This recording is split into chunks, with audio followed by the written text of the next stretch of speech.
frontier. So Sargon's standing to be an MEP, which is a weird position to be in if you're claiming that an institution is undemocratic and then you're standing for election.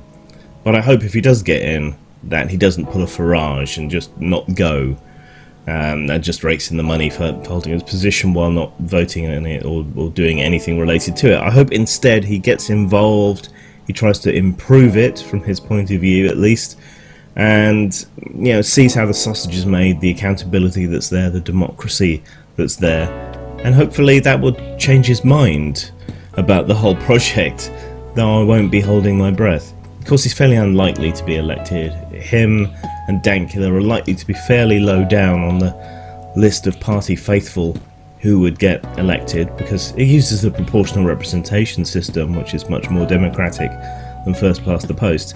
But I also think that the vote is going to be split. The pro-Brexit vote is likely to be split between the Conservatives, UKIP, and the new Brexit party that Farage has set up as his new scam. Same shit, different bus. But as a result of this candidacy, because an internet personality, a YouTuber going up for election is newsworthy, there have been a lot of hit pieces and snide comments and so on, and I think these are a mistake. I think there are legitimate reasons to go after Sargon, but his tweets to Jess Phillips and his Discord server do not strike me as good reasons to go after him.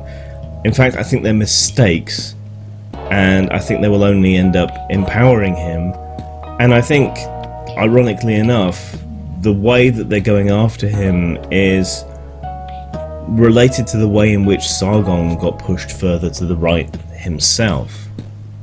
One of the big ones has been the "I wouldn't even rape you" tweet to Jess Phillips, which is peculiar. No one really seems to understand what was going on there.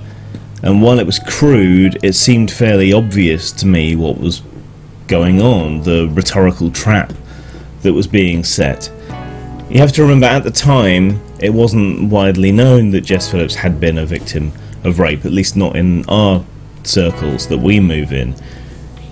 But what she was doing was attempting to use the threats and abuse and so on that MPs had directed at them as an excuse to introduce more measures to censor the internet.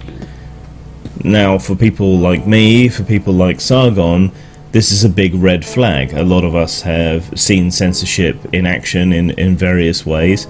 This was post-Gamergate, so people were really on the ball about this sort of thing. And these threats and so on that you receive online, for all they can be upsetting, they're entirely spurious. Well, almost entirely spurious. 99.99999% of the threats and nastiness that you get online is not serious. It's not real. It might be mildly upsetting in some ways, but there's just no truth to it. It's just people blowing off steam and saying stupid shit on the internet most of the time. So for her to try and parlay spurious threats into an impetus to censor the internet as a whole, to restrict it for everybody, which we're now sort of seeing come to fruition, I guess, it was obvious to a lot of people that this was just bullshit. So what did Sargon do? He said, well, she's saying all these rape threats as if they're real, as if they would actually harm her. I bet I can get her to condemn the internet and call for censorship on the basis of something that isn't a threat. So that's what he tweeted to her. I wouldn't rape you, don't worry, you're fine. So the opposite of a threat. What did she do? Went on the rounds of all the news shows saying, oh, I'm getting all these people talking about rape at me, we should censor the internet and remove anonymity and things like that. Jess Phillips isn't exactly politic in the way she talks about things either, laughing uproariously at the idea of men committing suicide, for example, or making nasty comparisons about Birmingham's main street, things like that. So she's no stranger to controversy herself. The thing is, anyone looking into this honestly and openly will see that you're bullshitting about what was going on, and as a result they're not going to think too badly of Sargon. They're more likely to increase their distrust of the media, of anyone that reported on this, and they're also going to start questioning whether the other people that the media vilifies, such as Tommy Robinson, are really that bad. Now, he is pretty bad, but a lot of his public statements and so on are more moderated. He has moved to become more moderate than when he was. So you're running the risk, by lying about Sargon, by overblowing about Sargon, of losing the trust of your readership and pushing them into his arms and that of the further right. A similar kind of problem exists when we talk about his Discord server. Now, Sargon has fenced with and fought the alt-right, despite moving right himself, and so they quite regularly raid his Discord server. It's raiding when a lot of people apply, log in and start posting spam or porn or racist or whatever statements. Also, you've got to keep in mind that, like the Chans, there is pretty much a culture within this of total free speech without restriction as much as possible, of ironic, non-sincere racism and so on, and saying outrageous things in order to get a reaction from people and to keep the normies out. So when you talk about his Discord server and the nasty things people have said on it, I mean, you could say that about Twitter or Facebook or whatever else, and it would be just as invalid as when you talk about Sargon's Discord server and don't understand the culture that it stems from or the fact that it's being raided. And again, anyone who's savvy to any of this will look at the stories and things that you're promoting and realise you don't know what the hell you're talking about. You will lose their trust, they will move to trust Sargon and that more, and they will start to question the accusations you make towards Gerald Batten or Farage or Tommy Robinson or Lauren Southern or whoever else. So it's a bad move, and we saw this during Gamergate. While it started out very left libertarian, few people did drift to the right and began to question the media narratives about these right-wing figures, many of whom lent their weight to Gamergate because they saw an opportunity to exploit and use a movement that was for free expression to bolster their demands to be able to say the reprehensible and nasty things that they say, which they should be allowed to say, by the way. It's not like there aren't plenty of reasons to go after Sargon politically. It's not like there's a shortage of stupid political positions that either he holds or UKIP holds that you can go after. I mean, Brexit itself is so obviously ruinous and stupid, and the people who are anti-Europe seem to have so little knowledge of how Europe works that they will decry it as undemocratic, even though it's more democratic than the UK is. They want to impoverish us, and for what? No reason that stands to the slightest scrutiny at all. So you can start right there with Brexit. It's just a ruinously nonsensical project from the get-go. They don't understand what terms like sovereignty mean. They don't understand the accountability built into the EU or the democratic institutions that make up the EU, or how, when compared with the UK political system, it's much more democratic.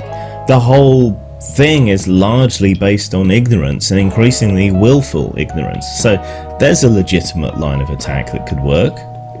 Their NHS policies aren't too great either. For one thing, even though Farage has left, his policy was for more privatisation. They've since backed away a little bit from that, but it looks like they still want to privatise more sections of the NHS by parcelling out contracts to people. They also want to stop people coming in from Europe and further afield to work in the NHS. So much of the NHS is run off the back of immigrant nurses, immigrant doctors and so on, that this is just basically a non-starter, even with their limp-wristed counter-proposal that they will waive tuition fees for doctors and nurses in exchange for a certain amount of years working within the NHS.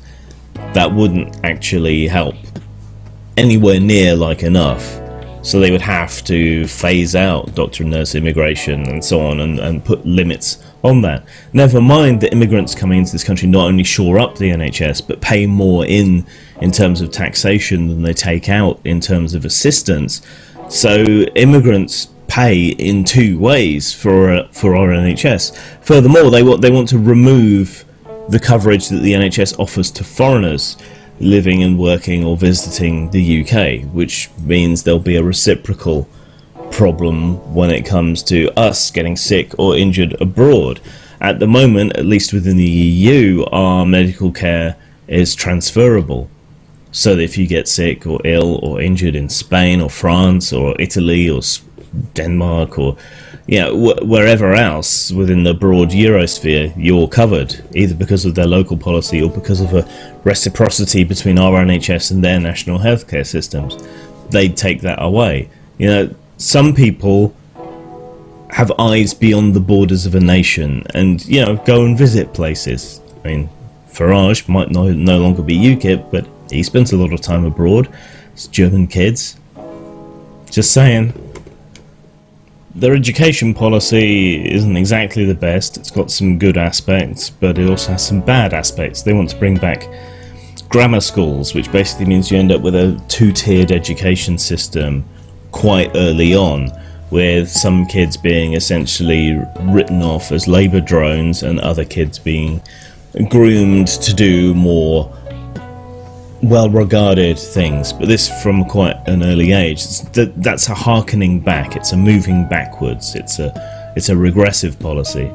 Furthermore, and there's a worrying indication of their regressive attitude when it comes to LGBT issues, they oppose education on those issues, because this has become something of a more hot button issue with Islamic schools, Islamic parents not wanting LGBT inclusive education in schools, which is likely to only further breed division, and it's kind of indicative of their attitude, shall we say.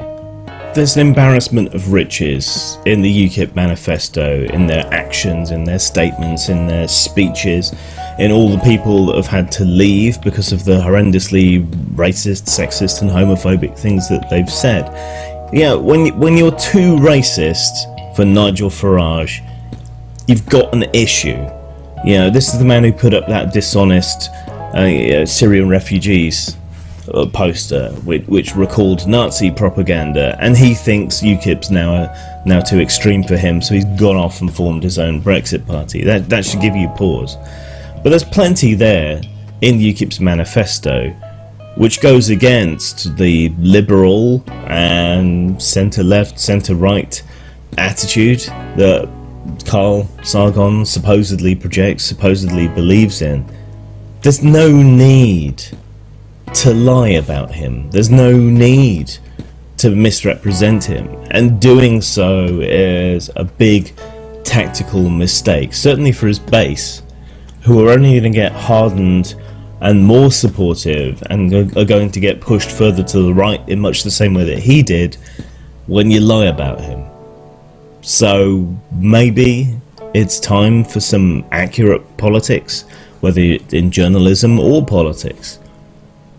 It's not like there aren't other things, genuine things, legitimate things, that you can go after him for. Zang.